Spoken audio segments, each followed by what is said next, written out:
Let's get to know the enemy, Auburn versus Oklahoma edition. In the world full of podcasts, he's the undisputed heavyweight champion of hot takes, an Auburn sports homer, master of the boog, and message board legend. Get your buttons buttoned and your hats flattened because the Top Button Podcast is about to kick off. And you don't want to miss your courtside seat. Now, here's your host, Charlie Five. What's up? We're back. It's another episode of the Top Button Podcast, getting to know the enemy edition, Oklahoma edition. Last week we did our first one with Arkansas. I think we did a really good job as far as we kind of understood the way Arkansas would kind of play the game and what could possibly happen. If Auburn doesn't turn the ball over, I think we pretty much nail it. Now let's go into Oklahoma, talk about the quarterback situation, talk about some wide receiver injuries, and dadgummit, this nasty defense. We got to jump into it too. But before we get started, let's give a shout out to Mybookie.ag. Use coupon code NEXTROUND for a double up deposit bonus. Give them $250. They're going to give you another $250 free to play with. Sports betting lines out the you-know-what.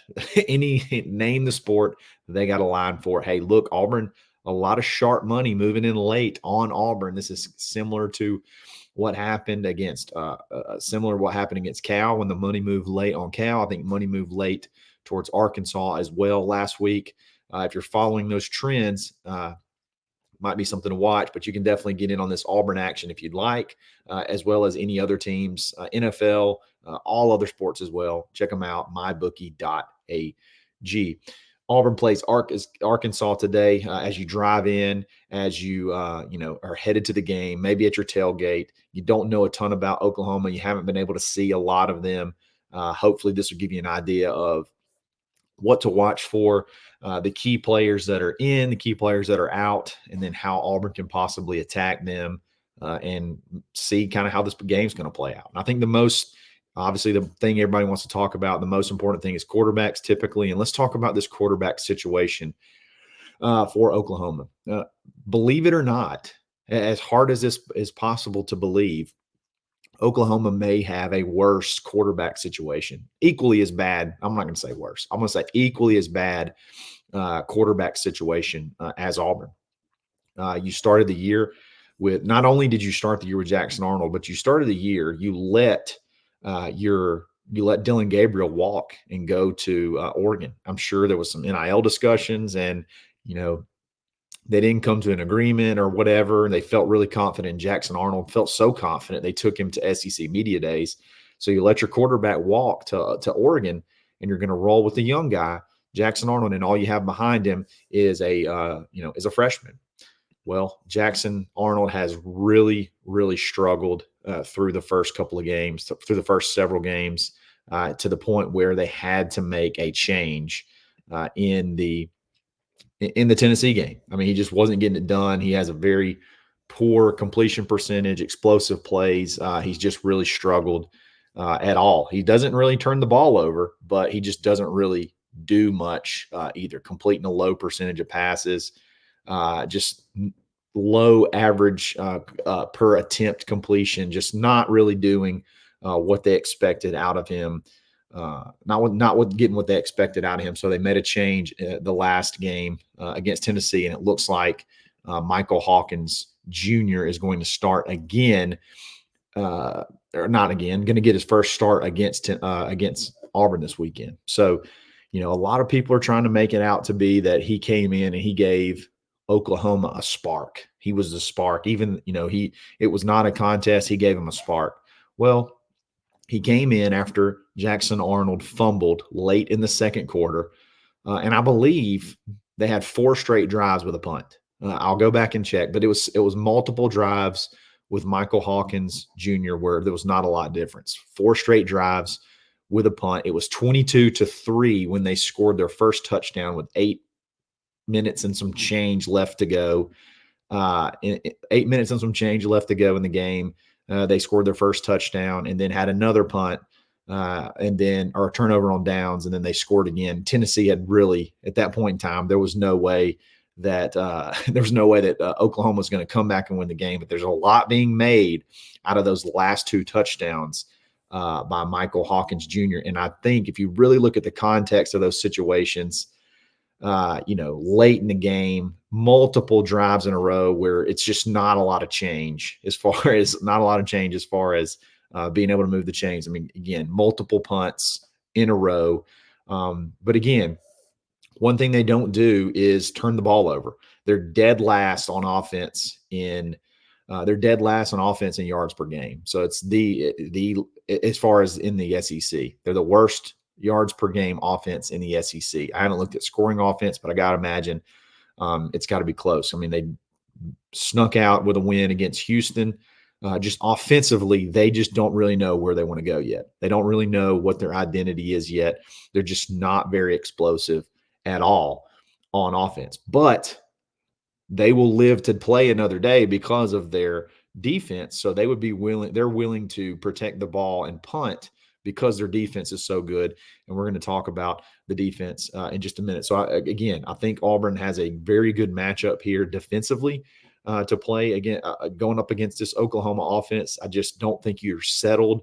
I don't think Oklahoma's settled on their quarterback situation. And I think it's something that, maybe Auburn could take advantage of and at least continue to give their offense opportunities, continue to give Auburn's offense opportunities to try to find something and make plays.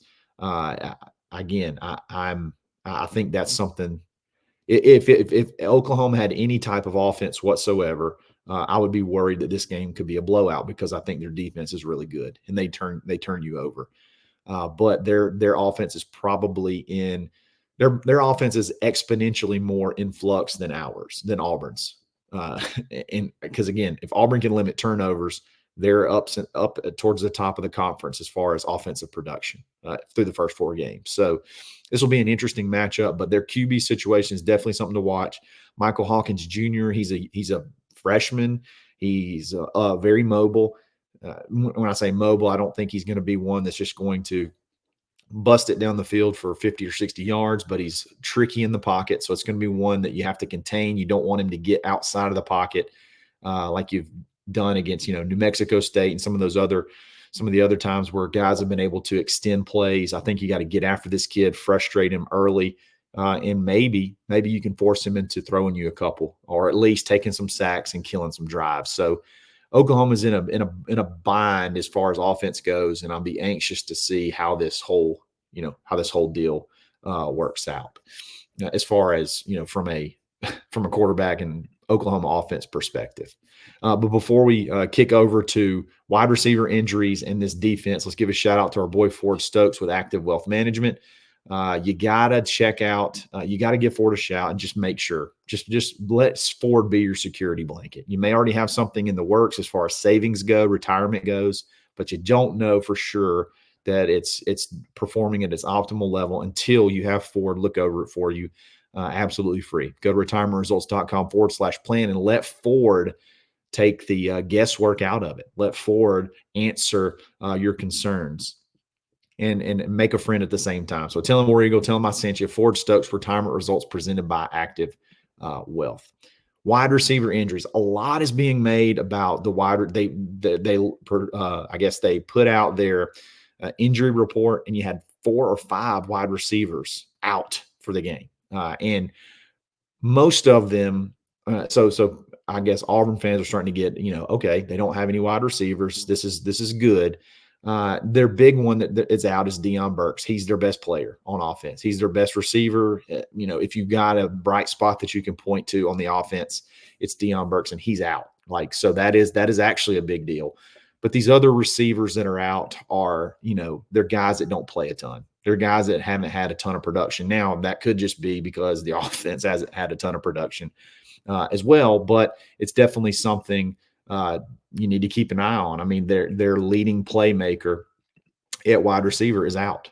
He's out for the game. So he's had 26 receptions for 201 yards and 3 touchdowns. So for the few touchdowns that they've had, and I think actually he got all 3 of those in the very first game. So he hasn't had a touchdown, I think, since. But still, I mean, he's their leading playmaker. They're going to probably lean on their tight end, Bauer Sharp, who's their second leading receiver. And then after that, who knows? After that, you just kind of got to play it by ear and see what you have. But again, offense is not going to be, it shouldn't be the big issue here, handling their offense. The issue is going to be this nasty defense, and they are really good in two categories that scare me. They're really, really good in two categories that worry me. And we're going to dive into that right now. I mean, Oklahoma has as far as total defense goes, you're talking about one of the top defenses in the country, or one of the top defenses in the SEC, one of the top defenses in the country as well. But where they really stand out is in two areas, and that's sacks and turnover margin. So, which is neither one of those are ones you want to see if you're an Auburn fan. If you're worried about the offensive line, how the offensive line can play, well, this team is tied with South Carolina in the conference for sacks. They got 14 sacks on the year. And, comparatively, you feel like Auburn puts a lot of, at times has been able to put a lot of pressure on the quarterback. They have 8 sacks. So 14 sacks to our 8. And it's that's crucial. That's crucial. So you got to stay ahead of the chains. You got to stay out of obvious pass situations, because even though I feel like our offensive line has given us opportunities to win, played well enough to win, when you get in those obvious passing downs, they struggle. And I think that's most offensive lines, but definitely Auburn's offensive line. And this defensive line's, it's really nasty. I mean, I can just take that statistic right there. So that's going to be a very, very interesting matchup. And then turnover margin. They lead the conference in turnover margin at +7. On the flip side, I think Auburn's like -11 or something crazy. So that is something that is scary, quite frankly. I mean, it's scary. Auburn's at -10. They're at +7. So they protect the ball on offense, and then they turn you over. And when you have a game, or you have a team in Auburn that's coming off of 10 turnovers, I'm sorry. If you go back to, I guess there was a couple of turnovers too in the New Mexico State game. So you're talking 10 plus turnovers in 3 games, the last 3 games, and you're going to play against a team that turns people over more than anybody in the conference. That's something to be that can make you a little bit nervous. I think they got a very, very talented defensive backfield. They don't have they're healthy too, so they don't have a lot out on defense. They're led by a amazing linebacker. I think his name is Danny Stutzman or something like that. Stutzman, yeah, he's one of the tops in the conference in tackles. They just get after you and make you make mistakes. So the key for Auburn is going to be, to me, the key for Auburn is if you can sort of take a page out of Oklahoma's playbook, take your time, be patient, and not turn the ball over. That's the biggest thing. Protect the ball. You could possibly get into one of these low-scoring games, and maybe the crowd is the difference. Maybe Jordan Hare is the difference in the game. And I think that's what the game plan's got to be. Be very, very conservative, be very, very patient, and then just take a few shots when you can. And you can't turn the ball over. And you're going up against a defense that loves to make teams turn it over, and they turn teams over very, very effectively. So that's going to be the key to me. Again, the line is weird. The line is moving towards Auburn late in a big push, which it takes a lot of money to move a line a half a point. It's moved from -3 all the way down to -1. So that's a ton of money to make it move 2 points. So you've seen the trend in the past in the Cal game, and like we talked about with Arkansas, that as the line moved towards those teams, we tried to pretend like there's nothing to worry about. But hey, those guys don't make those guys make the big bucks for a reason. So it's definitely going to be something to watch. I honestly, I feel like I like this matchup, as weird as that sounds, because, again, I don't think you have a quarterback that can really hurt you on those 3rd and long plays, on those 3rd downs. I feel like I feel like you should be able to handle Those guys, you don't really have a mega run threat out of either one of them. And you got a young guy. You got a young guy back there that's getting his first start in a hostile environment that could possibly throw you a few. Against Tennessee, I mean, they're at home, number one. They're down by a bunch. They're down by 18 points late in the game, and there's nothing really that they can. There's nothing really working on offense. So there wasn't a ton of pressure in that situation. Tennessee's not really doing a whole ton, so it made it a little bit easier for him to get his, some significant playing time. But now you got to go in as a starter with a target on your back.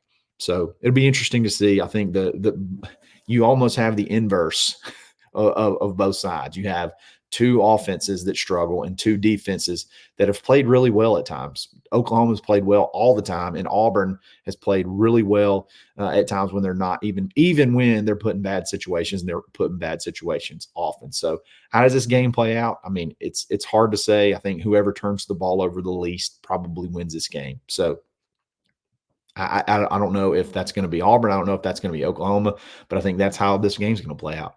Who makes the big mistake? Because neither offense, I think, is going to have a lot of success. So who makes the big mistake? Who makes a big kick? Who makes a big team, a special teams play? I think that's going to be the outcome of this game. Low scoring. I probably take the under for whatever it is. If it's under 42 points, take the under. If it's under 40, if it's over like 38 points, take the under. I feel like this is going to be a really low scoring game, 17-10 or 17-14, something like that, with a game winning field goal at the end. So we'll see what happens. Auburn's got their work cut out for them, but I think you got an opportunity here with not having such an explosive offense that, maybe Auburn can make something happen. So let's see what happens. You got to have a win. Both of these teams need a win if they want to have any shot at, playing for an SEC championship, or they want to have any shot at really seizing some momentum for the rest of the year. So let's see what happens. Hopefully we can pull it out, and then we have something fun to talk about after the game. Guys, I really appreciate it. If you like this channel, like it. If you like this video, subscribe. Actually, flip that. If you like this video, like it. If you like this channel, subscribe. Follow me on Twitter at @the_Charlie_5. Let's enjoy the game, and we'll be back again afterwards. So it's another episode of the Top Button Podcast. Stay buttoned. Thanks for listening, and drive home safely.